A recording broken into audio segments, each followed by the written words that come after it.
Hello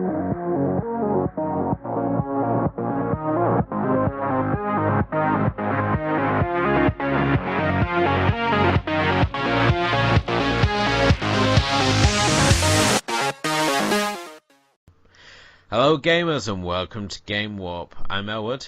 I'm Kim. And up next, our review of Blood Bowl 2 Legendary Edition. Blood Bowl 2, originally released in 2015, has since its release gathered a loyal and dedicated following who have no doubt been chomping at the bit since Cyanide Studios released that they will be announcing a Legendary Edition of the game back in February. But really, is this just an attempt to sell the same game back to the fans? Well, thankfully with the Legendary Edition, the fans now have a version which will not only upgrade their copy of the game, but you can also buy the Legendary Edition as a one big bulky box set. And this also assembles all the team DLCs into one handy edition as well. So what we have here is, as the name suggests, this is truly a Legendary Edition of the game. This will now give you access to all the teams, which now totals an impressive 24, as well as giving the star player rankings a boost up to 50 players, as well as throwing in some other fun features as well, which we will obviously get into a bit later. But obviously, Kim, Blood Bowl 2 has been one of those games that I think I've been boring you with. I think pretty much since we started this whole Game Warp project, it's been like one of those things that whenever we have a production meeting, the first half an hour will be me saying how badly I'm doing at this game with just the standard edition. So now we've obviously got the Legendary Edition, we've got a whole bunch of new toys to the toy box. I mean, as someone new coming into the game, how did you find Blood Bowl 2 just on that sort of base level?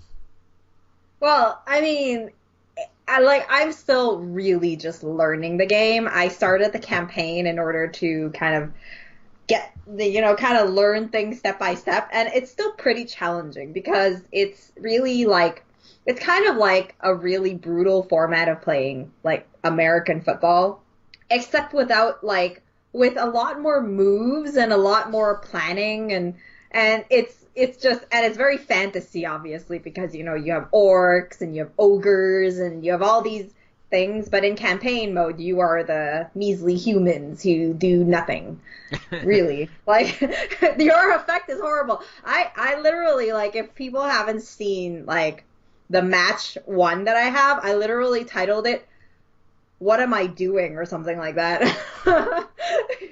Because I really don't. I played that first match and it was I was left with, literally, I got knocked out completely until I had 3 guys, and then in some odd miracle, something clicked in my brain on how to move these 3 people. Maybe it's the idea that now I don't have a whole team to manage. I only have 3 people to worry about, that I figured everything out right away, and it worked. Or the game was just having pity on me. I don't know which one it is. Yeah, unfortunately, this is a pretty brutal game. I mean, for anyone not familiar with Blood Bowl 2, it did obviously start as one of the key games of Games Workshop as a tabletop game. It's essentially American football with, as Kim said, it's got those fantasy elements in there as well. So in the game, you choose your race. You're given 1,000 gold, of which to construct your team. You can have blitzers, who are like your punchy sort of players. You can have big guys who are like either ogres or tree men or giant rat ogres, depending on which team you're playing. Or if you're the dwarves, you can even have a death roller, which is essentially the same as taking a car onto the pitch. So there's all these bizarre and wonderful fantasy elements to the game.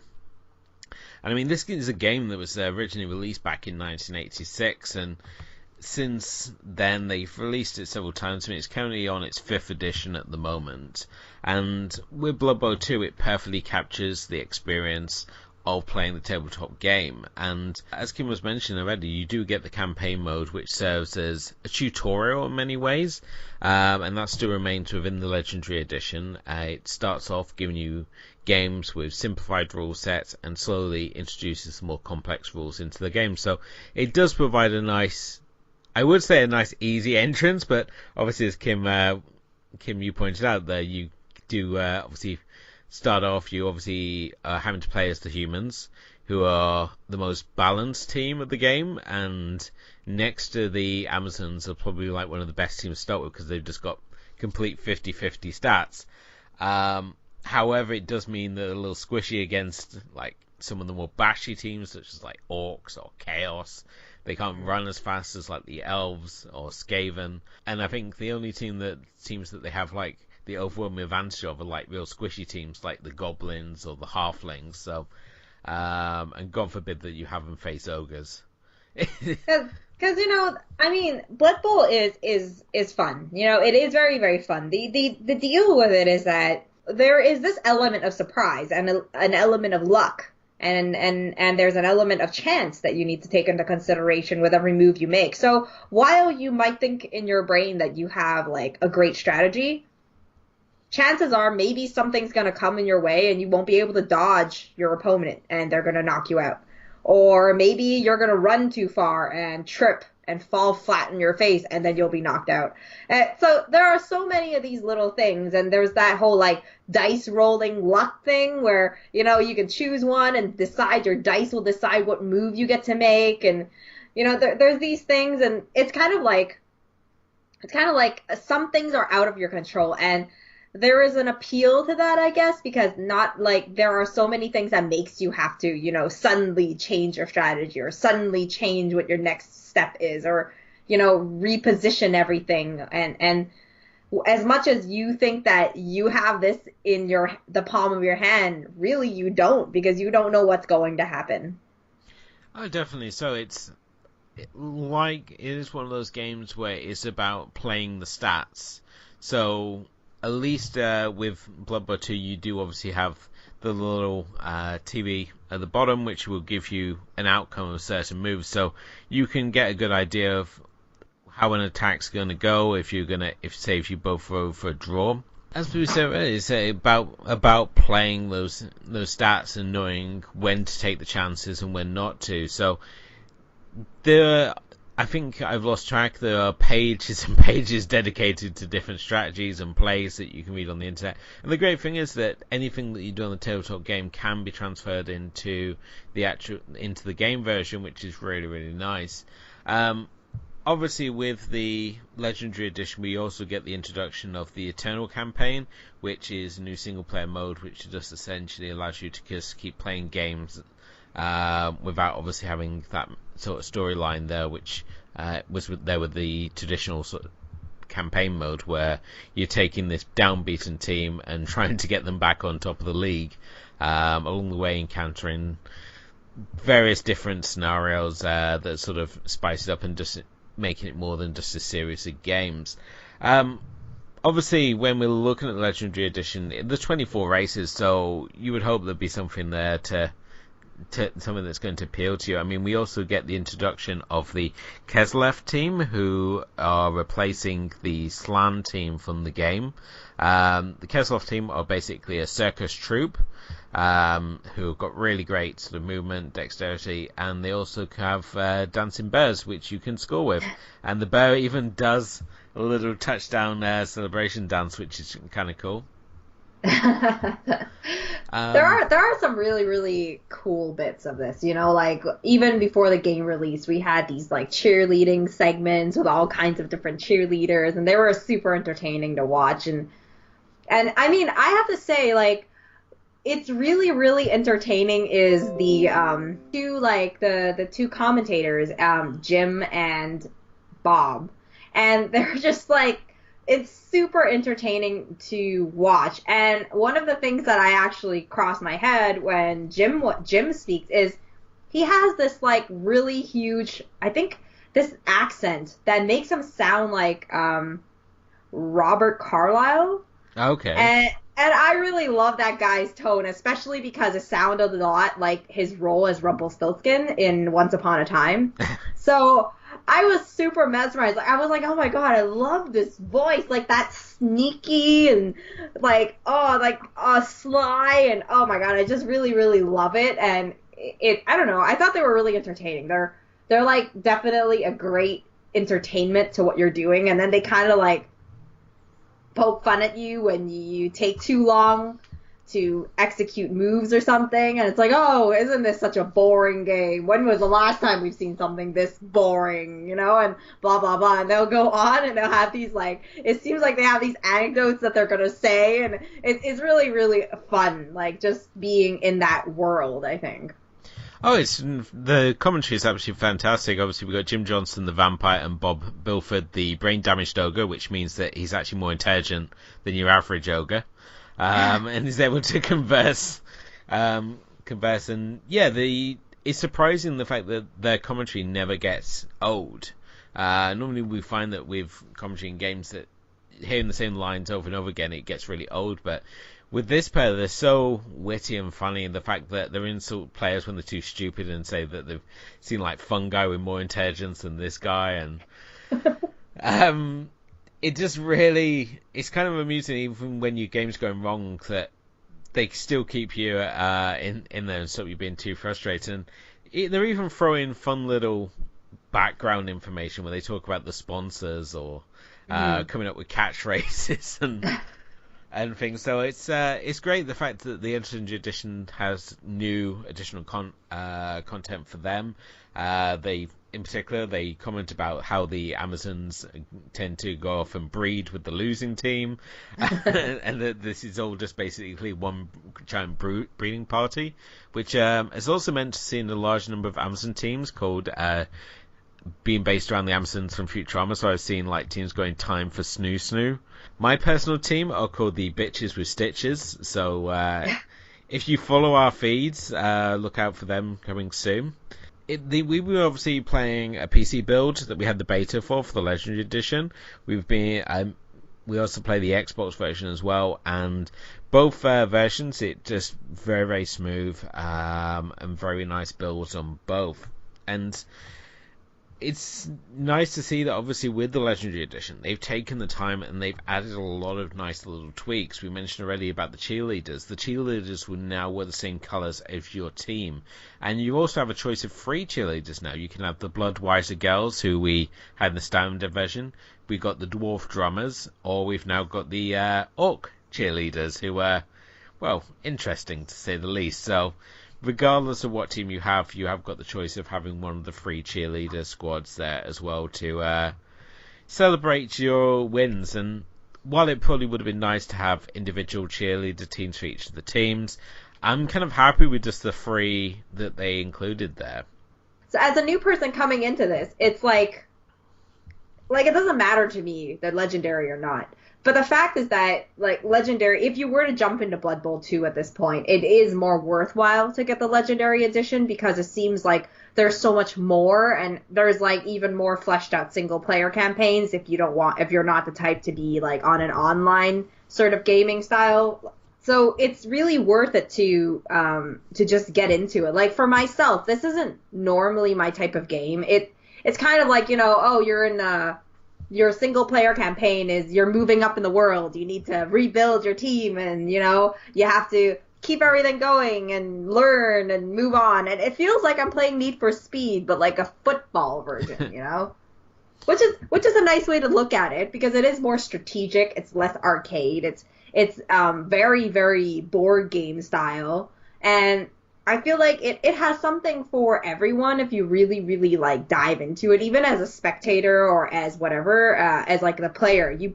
You pick up something from watching this. And there's, like, you know, the commentators itself are entertaining to listen to, and watching people's strategy is also very entertaining to do. And, you know, like, what you would do different if someone was playing this game. You know, like, everybody approaches a game and the strategy very different. You're a different type of player for everyone, and that applies to all kinds of card games, you know. I mean, as some of, like, the people who frequent our YouTube channel see, like, we're looking at Elder Scrolls now. I've been looking into Hearthstone, and all these card games are the same type of concept where everybody goes in with a different strategy, and the same applies to Blood Bowl 2, and so it really can appeal to a whole wide array of audience. Like, I'm having my fun with it, even if I'm really bad at it, you know? Like, I'm still, like, having mega question marks on my head, and every single match is like I'm learning something different on how to apply it. But that's part of the fun, is, you know, having things that you can plan, but also have things that are, you know, kind of spontaneous that can happen and happen by chance. Yeah, I mean, if you're playing the game just generally, even if you're losing, as long as the player survives, they can still progress. So even if you lose a game, you can still obviously progress with your team.